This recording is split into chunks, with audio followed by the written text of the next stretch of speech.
Oui, toute construction ou reconstruction passera par la remise en cause d'un état de fait qui caractérise ce conflit depuis des dizaines d'années, à savoir une situation d'occupation et de colonisation. Donc ce sont les deux mots-clés. Ce sont deux mots-clés à Gaza.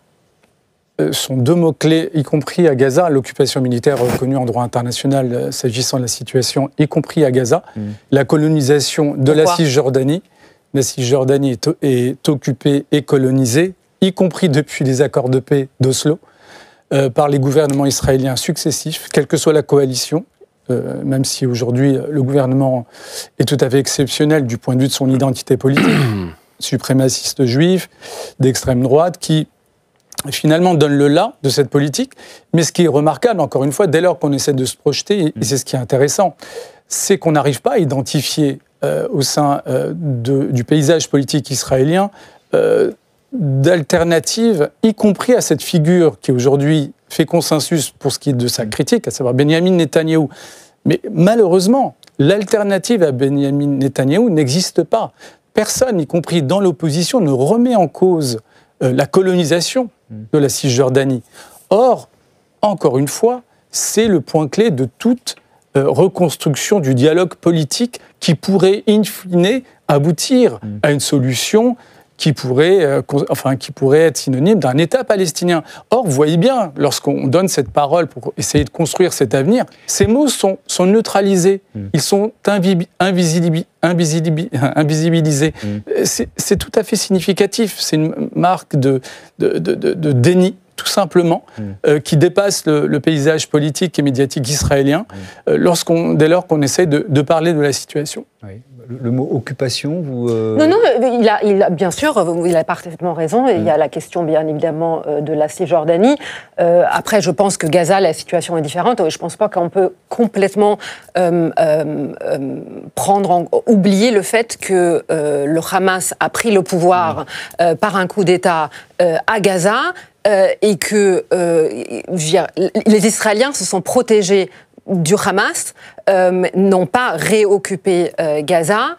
Et la réalité, c'est que ce qu'on a vu le 7 octobre, c'est une des raisons pour lesquelles les Israéliens ont voulu justement se protéger d'une organisation terroriste. Je vous accorde que cela n'a pas fonctionné. Pour une raison très simple, madame, c'est que Benyamin Netanyahou a soutenu la montée en puissance du Hamas. Alors, j'ai beaucoup entendu cet argument.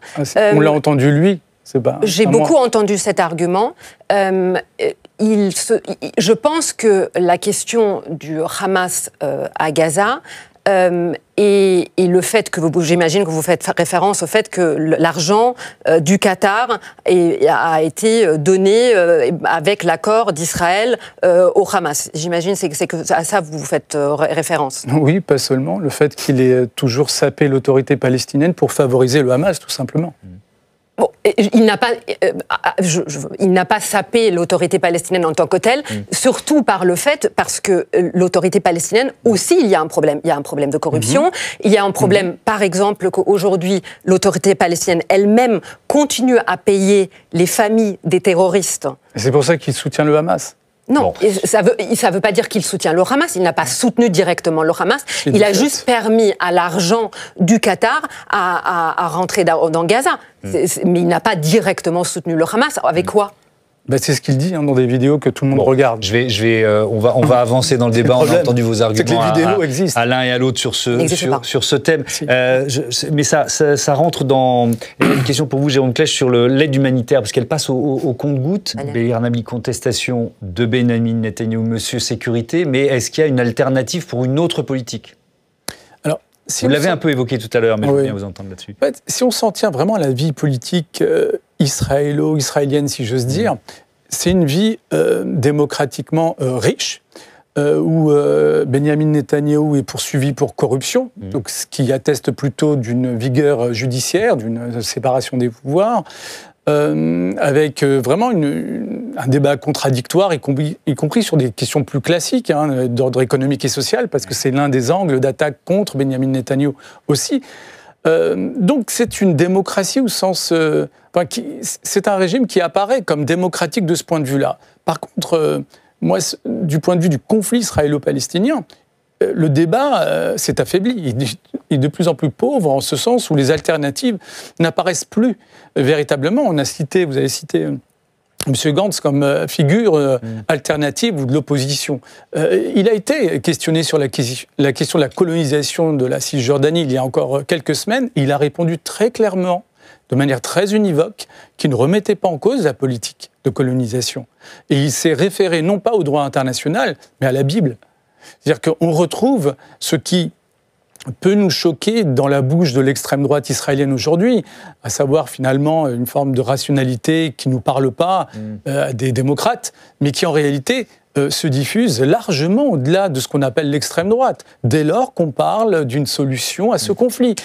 Oui. Juste côté palestinien, il n'y a pas de démocratie, puisqu'on sait qu'il n'y a pas d'élections qui ont été organisées depuis plus d'une dizaine d'années. Est-ce qu'il y a des figures qui sont capables d'incarner une alternative plutôt pro-paix ou pro-dialogue? On cherche les messagers de paix des deux côtés, quoi.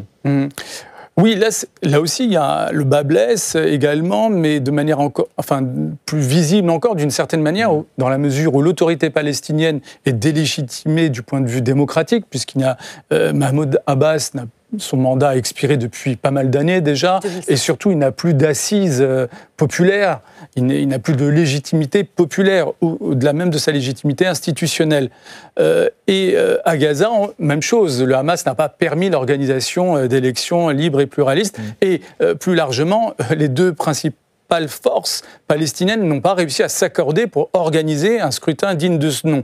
Et puis, il y a des figures, mais dès lors qu'elles apparaissent, soit ces deux parties tentent de les neutraliser si elles ne correspondent pas à leur axe, soit côté israélien aussi, il y a cette politique qui consiste à emprisonner des acteurs politiques palestiniens qui pourraient représenter à un moment donné une solution politique. Allez-y. Si je peux juste me permettre, il y a notamment depuis le 7 octobre, et ce qui fait par ailleurs qu'une partie de l'opinion politique, une opinion israélienne se durcit, c'est que vous n'avez aucun responsable palestinien qui a condamné les attaques du 7 octobre. Et au contraire, vous avez dans les discours palestiniens, y compris dans l'autorité palestinienne, je vais vous citer Djibril Rajoub, par exemple, secrétaire du comité central du Fatah le 17 décembre, nous voyons l'islam politique et notamment le Hamas comme une partie intégrante de notre lutte. Nous devons préserver nos acquis. Nous sommes un projet de libération et nous sommes tous des martyrs en puissance. Beher Knabli, on ne va pas avoir le temps de parler de la raison pour laquelle l'Afrique du Sud est derrière cette requête, mais je suis sûr qu'on fera d'autres débats et que vous nous l'expliquerez une autre fois. Mais quand même, il faut qu'on prenne un peu de temps, pas assez à mon goût, mais voilà, sur ce terme génocide qui est présent dans la requête. Comment le qualifier? Évidemment, il est lourd de sens. Bon, déjà, notre ami, votre collègue a très bien fait son travail. Il a rappelé les éléments essentiels de cette affaire, en rappelant notamment la définition du génocide qui est très chargée du point de vue symbolique et historique. Donc, d'où la prudence qui s'impose en la matière. Sauf qu'en droit, il y a quand même des définitions qui existent, y compris pour ce mot, très chargé symboliquement. Et il existe même une convention spéciale. Vous avez la convention sur le génocide de 1948, et puis vous avez aussi une définition sur le génocide consacrée par les statuts de la CPI, et qui identifie les mêmes éléments. Premièrement, le fait qu'il y ait des crimes qui soient perpétrés, et deuxièmement, surtout, je dirais, que ces crimes traduisent l'intention de détruire un groupe national du fait de sa race, de son ethnie, bref, la volonté de détruire un groupe. Et donc, tout l'enjeu, c'est de faire la démonstration de cette volonté politique. Ça sera, je pense, ce qui sera au cœur des plaidoiries des deux parties. Et du côté sud-africain, j'ai eu le temps de regarder le dossier. Bon, ils ont naturellement constitué un dossier solide, au sens où il y a des arguments de fait et de droit. Après, il y a un débat contradictoire qui va naturellement se développer devant la Cour internationale de justice. Mais ce qui est très important, c'est le retour du droit dans un conflit où précisément le droit est neutralisé. Parce que, premièrement, vous avez une dimension religieuse qui fait que, et puis deuxièmement, les parties prenantes tendent à violer ce droit et ne pas respecter sa lettre. Simone Ronan-Benzaki. Oui, je ne pense pas qu'on puisse reprendre in extenso les termes de la communication de l'armée israélienne, dans la mesure où on ne sait pas ce que signifie le démantèlement des infrastructures du Hamas dans le Nord. Qu'est-ce que ça veut dire concrètement? Quelles sont les preuves? Quels sont les éléments? Rappelez-vous notamment la manière dont certains hôpitaux ont été présentés à Gaza, au nord de Gaza, notamment l'hôpital d'Al-Shifa qui avait été présenté comme le centre de commandement du Hamas. C'est la question que l'on posera d'ailleurs à Aviv Pazner, l'ex-ambassadeur d'Israël en France, absolument faux. qui est déjà connecté avec nous. Voilà, c'est avéré que c'était absolument faux, que c'était un élément de communication et de langage. Donc il faut être prudent, selon vous? C'est pas ça. Moi, je m'en tiens au fait, et encore une fois, l'un des principaux éléments de langage de l'armée israélienne, notamment au début de cette guerre, c'était de présenter des bâtiments civils, des hôpitaux comme étant des cibles stratégiques, voire des centres de commandement. Des enquêtes journalistiques impartiales ont démontré exactement le contraire, et donc on contredit les éléments de langage et de communication de l'armée israélienne. Donc je ne me fie pas à ces éléments. Donc on en revient à ce que beaucoup de diplomates soulignent, à savoir qu'on ne sait pas exactement quels sont les objectifs de guerre de l'armée israélienne, et que ce qu'a dit votre journaliste est très intéressant lorsque d'un côté, on nous dit que la bande nord est neutralisée, si j'ose dire, et qu'en même temps, il y a une occupation de Gaza qui est conçue maintenant, qui est pensée et assumée à moyen terme. Donc, c'est une manière de poser la question de savoir pourquoi et dans quel objectif.